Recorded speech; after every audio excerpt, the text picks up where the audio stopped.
Ny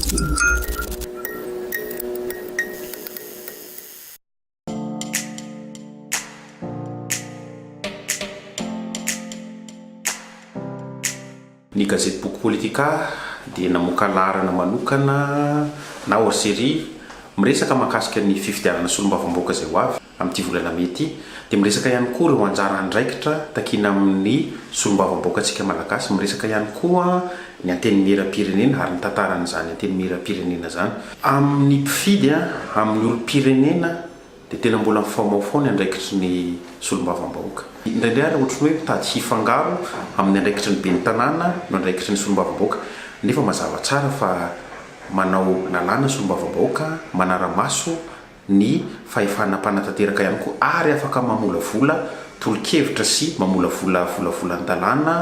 mba ahafahana mampandeha ny fiainan'ny pirenena. Zay ny antony namoahana an'io laharana manokana io, mba ahafahan'ny mpifidy, ahafahan'ny olom-pirenena rehetrarehetra mahafantatra izany anjara andraikitra solombavam-bahoaka zany, ary indrindraindrindra mitaky ny tamberina didy amin'ireo solombavam-bahoaka ireo.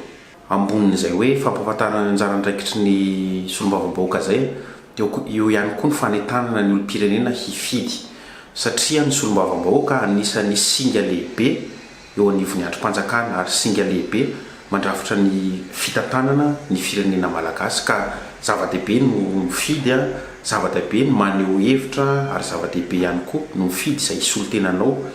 tenanao eny anivon'ny anteny miera-pirenena.